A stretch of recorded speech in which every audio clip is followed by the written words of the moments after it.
Good evening and welcome. You're watching Left, Right and Centre, the weekend edition. I'm Vedant Agarwal. Well, our big focus on the show this evening, the Prime Minister's historic visit to Kuwait. This is significant in more ways than one. The first Indian Prime Minister to visit Kuwait in over 40 years. And of course, the focus was very much people-to-people connect and the diaspora outreach, diaspora diplomacy that has become a recurring feature of the Prime Minister's visits abroad. Now remember, as far as this Kuwait visit is concerned, the larger diplomatic context is something that cannot be ignored. Well, Gulf has certainly become the cornerstone of the Prime Minister's diplomacy in the past couple of years, whether it was his visit to the UAE this year or, of course, the Crown Prince's visit to India. And this in the backdrop of the India, Middle East, Europe corridor as well, which is being seen as an economic game changer as well. The Prime Minister addressed a community event, Hala Modi, in Kuwait, and tomorrow is going to be crucial when the Prime Minister is expected to hold a bilateral with his counterparts in Kuwait, and of course various sectors including of course green energy and emerging opportunities will be tapped, so a visit to really watch out for. Before I introduce my panel this evening, let's quickly listen in to what the Prime Minister had to say today. साथियों, भारत और Kuwait का रिश्ता सभ्यताओं का है, सागर का है, स्नेह का है, व्यापार कारोबार का है। भारत और कुवैत अरब सागर के दो किनारों पर बसे हैं। हमें सिर्फ डिप्लोमेसी ने ही नहीं बल्कि दिलों ने आपस में जोड़ा है। हमारा वर्तमान ही नहीं बल्कि हमारा अतीत भी हमें जोड़ता है। Mohammad Ghazali is now joining us live from the NDTV newsroom. So Ghazali, as we were discussing earlier as well, this people-to-people connect is very important when it comes to India and the Gulf nations, given the fact that you have so many Indians in Kuwait, and that of course was the focus of the Prime Minister's community event as well.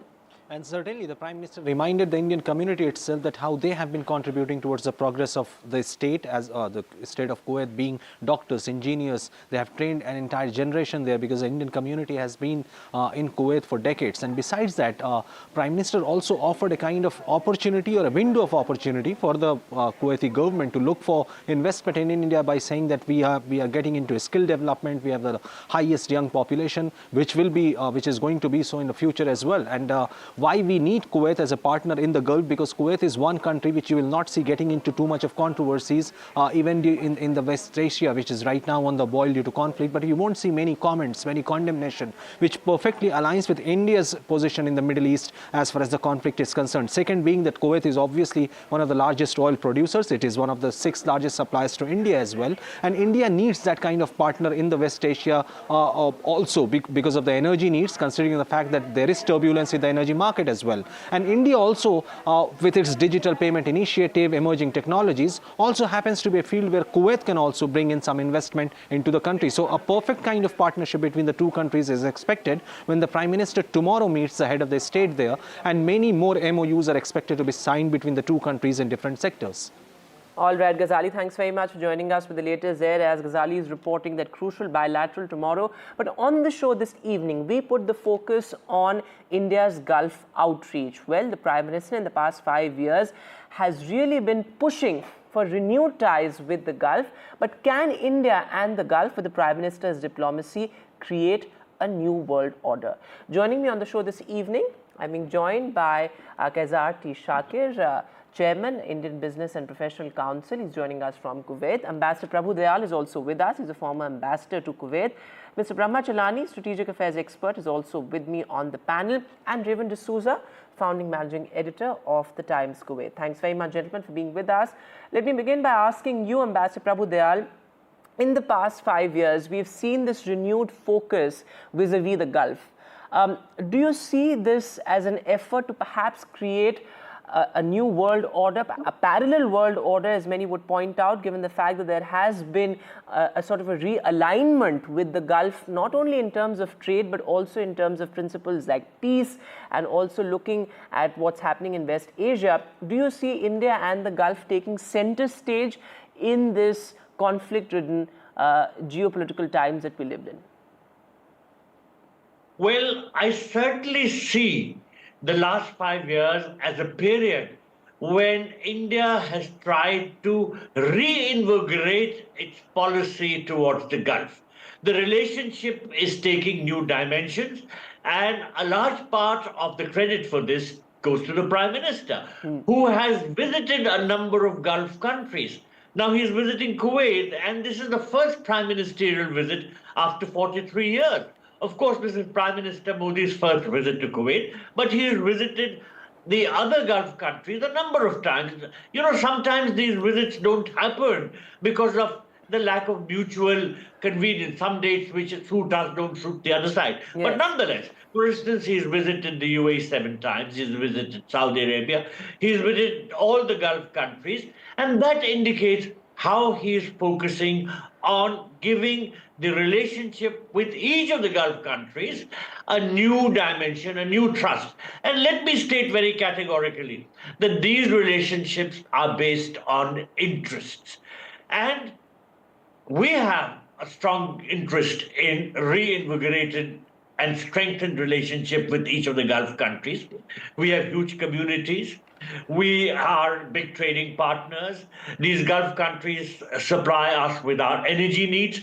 But at the same time, what the Prime Minister is trying to convey is that India can be a partner for the Gulf countries in their own goals. In regard to Kuwait, for instance, Kuwait is pursuing some objectives in the context of its Vision 2035. Yes. And some of the pillars of this are like sustained, diversified economic goals, an effective civil service, a sustainable living environment, a developed infrastructure. And in all these senses, India can play a meaningful role. And I find, for instance, Kuwait is developing this idea of a new Kuwait. Yes. And there is to be a huge amount of infrastructure development, where India is coming forward as a country which can be a reliable partner. I think there are several important points you're making, Ambassador Dayal. Of course, you know, what you said at the outset was very important, that this is a relationship that's based on mutual interest. And that's something that, you know, both the country's leaders have also talked about. But Mr. Shakir, come in on this, because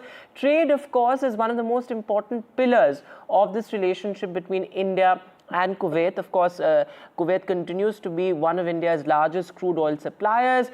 India continues to send, manpower to Kuwait. In fact, over 30% of Kuwait's workforce is Indian. How do you see India and Kuwait diversifying this relationship that's already deeply rooted and based on mutual trust and a shared history? Good evening. Thank you for having me over. If you know, like Kuwait, India is one of the top 10 import partners of Yes. India is one of the top 10 import partners of Kuwait. And that way, this visit of Prime Minister Modi signifies a milestone in further strengthening the long-standing relationship between the two countries. It's not only the current trade. If we go back to Prime Minister Modi's speech today, where he categorically explained or the reciprocity of the relationship that both the countries share in terms of COVID times, when the liquid oxygen was sent from India, from Kuwait to India, and from India, the vaccine Maitri, which was done to Kuwait. So that was one of the areas which opened up relationships and further cemented the strong relationship that we already have between the two countries. And trade and commerce definitely being the main pillars of bilateral trade between the two countries. With his visit, it definitely further, there's a strategic partnership that we see ahead. Absolutely. And Mr. D'Souza, as we were discussing earlier as well, that there is this sort of people-to-people connect. Of course, we have so many Indians there, the number of expats extremely significant. But do you think we need to deepen our strategic relationship? Because there is perhaps no strategic framework as far as the two countries are concerned. And do you think that that is something that is long due? Thank you. Good evening, and thank you very much for having me. Absolutely right. Beyond interests, we have a relationship which is decades or rather centuries old. Yes. And Prime Minister Modi made that evident today by talking about the oxygen that my friend here, Shakir, mentioned when Kuwait sent it to India, that this was only being done by a brother could do this. And Kuwait and India are joined by the Arabian Sea, but he also mentioned we are joined by hearts. There was so much of emotional outpour in his speech about the connectivity and even his regret that it took 40 long years for a 4-hour flight. So I think Kuwait and India have already a relationship in business since many, many decades. This strategic partnership which you're talking about was long overdue. It's coming now. We are excited about it. And I think something great will be announced tomorrow in his meetings with the highest leaders of the land. And the community feels invigorated. The community feels excited. We've seen his visits to other Gulf states. But let me tell you, Kuwait is highly respected in the entire Gulf. Many of them follow Kuwait's investment patterns. Many of them follow Yes. and appreciate Kuwait's balanced political stance on various issues. And I think there could be no better partnership. And Kuwait is one of the oldest in this region in terms of many relationships. So I think there could be no better partnership than the India-Kuwait partnership. In fact, Mr. D'Souza, you met the Prime Minister today as he arrived in Kuwait. Yes. And what is the expectation as far as the Indian diaspora there is concerned? A lot of workers there, some concerns as well after Yes, go Absolutely. I met him twice, once in the morning and once today in the when he before he spoke to the community. Very charming gentleman who, let's say, won the hearts of the whole auditorium, which was 5,000 more. He gave us a very clear indication of what he is going to be speaking tomorrow and what is his feedback he got from the leadership in his meetings in New York and previously. So I think the diaspora, to hear it from our leader firsthand about the opinion about the Indian community is motivational enough. Absolutely. And absolutely. And that's also a very good benchmark for us to know that we stand in very high esteem. And he also spoke about the remittances. He also spoke about our contribution. And not having said that, also talking about future collaboration, which was one of the most important, that we can provide a lot more to Kuwait in their 2035 vision. Yes. The Indians can be amazing partners in progress. Absolutely. I think that's an important point you made. Perhaps India and Kuwait, India and the Gulf at large, being in pole position. But Mr. Brahmachalani, let's also not forget the geopolitical realities of the times that we live in, particularly as far as Middle East and West Asia is concerned, given the fact that you have the war raging on pretty much, continuing to sort of damage property, continuing to kill people in Gaza, what's happening in Syria after the coming down of Assad's regime. Do you see India and the Gulf in this partnership perhaps also significant in that context, with India and the Gulf countries both talking about some sort of a lasting peace solution as far as the West Asian countries are concerned? That's an important question. In the Middle East, India's expanding footprint is apparent from its close ties with key Arab states as well as with Israel.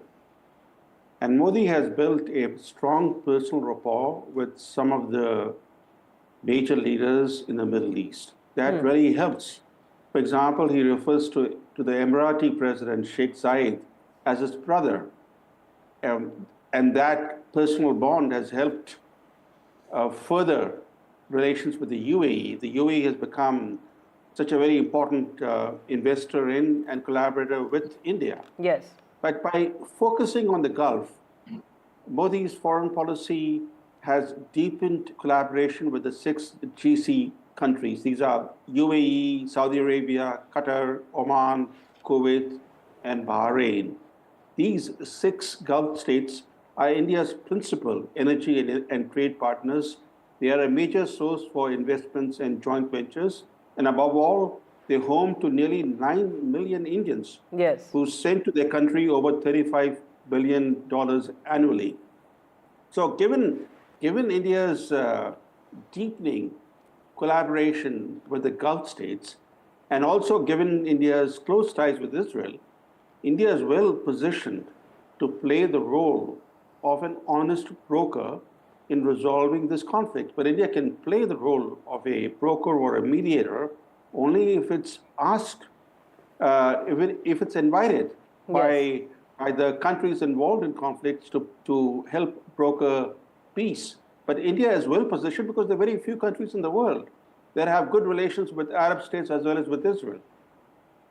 Absolutely, and I think that's something that's an important point. In fact, 25% of overseas Indians live in the Gulf nations, given the fact that you also have over 50% NRIs living in Gulf countries. So they, of course, assume great significance for us. But Ambassador Dayal, while we're on the subject of looking at some kind of a peace solution and the role India can play in partnership with the Gulf nations, do you think that given the camaraderie between the Prime Minister and leaders of the Gulf countries and the kind of alignment that we have seen between the leaders in the past couple of years particularly, do you think our leadership can do more in terms of brokering peace in West Asia?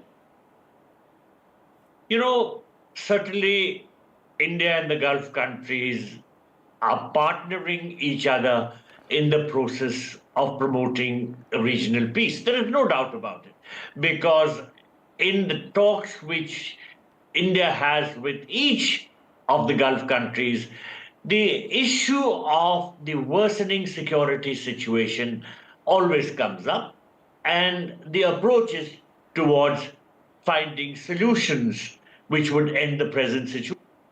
Of course, there are limitations, because the situation has arisen not because of the efforts of the Gulf countries or India or anything that they have done, but because of factors beyond their control. But nonetheless, a partnership between the Gulf countries and India always would work towards each other's advantage. Certainly, the presence of a huge Indian community is a very big factor in our interest in closer relations with the Gulf countries. In Kuwait, for instance, we have about 1.1 million Indians who form a very sizable chunk of the population there. And many of these are humble workers. So it is very significant that the Prime Minister made an outreach to the working class people. He met them there. He sat with the workers. He had some snacks with them. He patted some of them in the back and sent a signal that the government of India cares for them, which is very important, because the humble worker is at the bottom of the heap and often feels neglected. Of course, the Prime Minister's outreach to the community all across the Gulf and in other countries where the community has a sizable presence, such as the United States, Australia, and other parts of the world, is very, very touching and very significant. This outreach has endeared him to the Indian community all across the globe, and he has been able to convey this very important message, as he did today, that you can take an Indian out of India, but you can't take India out of an Indian. And the passion within the Indian community reflected that. Absolutely. In fact, Prime Minister made that important point that India is well equipped to meet the world's skill demand, which is why our workforce becomes so important. But Mr. Shakir, come in on the point that the Prime Minister made about investment, because that is also crucial. The Prime Minister, of course, also talked about how India could emerge as a popular investment destination for the Gulf nations like Kuwait. You're absolutely right. I, being the chairman of the Indian Business and Professional Council in Kuwait, we have been hosting NASSCOM Invest India in the past few years. And we can now see the difference between what it used to be in the past and now, that we have Kuwaiti businessmen and Kuwaiti business houses who are willing to invest in India, because they see the confidence, they see the emerging market. And as today in his speech, that the young India that the population of India is young, and we're looking forward to a 1947 vision of having a developed India.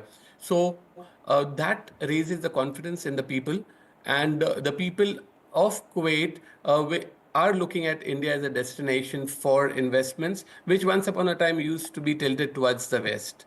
So we are seeing a lot of businesses being set up in India. There are a lot of Kuwaiti business houses who have established businesses in India, and they're expanding. Absolutely. So interesting times there. But Mr. D'Souza, one thing I think we must discuss is that the relationship that India shares with Gulf countries like, say, Kuwait, also UAE, there is, of course, a sense that it's driven by cult leaders, leaders like, of course, Prime Minister Modi and, say, the Crown Prince of Saudi, the Crown Prince of Kuwait as well. Where do you see this shared this camaraderie and this bonhomie stemming from? Because that is something that's very evident every time the Prime Minister meets his counterparts in the Middle East. Yes. Kuwait is, of course, having a different. We had a parliament which is suspended, unlike others. But Prime Minister Modi visit to Kuwait today is actually bringing a new India to the attention of Kuwaitis. We have been living here a long time. We know that over a period of time they had a certain impression, and we've not changed that. They understand that today India's role in the new global world order. They understand India's importance, India's let's say dynamics of business, geopolitics. So Prime Minister Modi's visit to Kuwait is in fact now completing the circle of all the Gulf countries, and as you mentioned, a new relationship, a new strategic partner, and a new India is being introduced to Kuwait today. That's an interesting point you're making, that it's almost like a new India that the Prime Minister is introducing to the Gulf. Interesting there. Absolutely. And the last word to you, Mr. Chelani, from a strategic perspective, from a security point of view, how do you see this relationship as a significant one, as, of course, India takes center stage at the global high table? This relationship with the Gulf states is critical to India's security and its future well-being. India sources 65% of its crude oil imports from the Gulf states, and these countries are also supplying increasing quantities of LNG to India. So India has an important stake in regional stability in the Middle East. Therefore, these conflicts that are raging in the Middle East are quite troubling for India. Another important aspect to bear in mind, given the fact that there are about 9 million Indians living in the Gulf states, why is it that in state after state in the Gulf, the largest expat population is from India rather than from fellow Muslim countries? Why? The reason is that Indians represent the soft power of India in the Gulf. These Indians living in the Gulf are an extension of India's soft power. They're known to be disciplined, dedicated, hardworking, and peace-loving. That's the reason why every country in the Gulf wants Indian workers. The Indian expats in the Middle East are one of India's most distinct soft power assets. And therefore, stability in the Middle East is crucial for India. Absolutely, and which is why this relationship becomes extremely critical. And those numbers, of course, that we're looking at, India-Kuwait trade itself, totals almost $10 billion. So extremely critical there. Thanks all very much for being with us on Left, Right and Center this evening. This, of course, as we count down to the crucial bilateral as well that is scheduled tomorrow. The optics also extremely interesting. The Prime Minister with the Amir and the Crown Prince of Kuwait. That's all the time that we have on Left, Right and Center. Thanks so much for watching. Good night.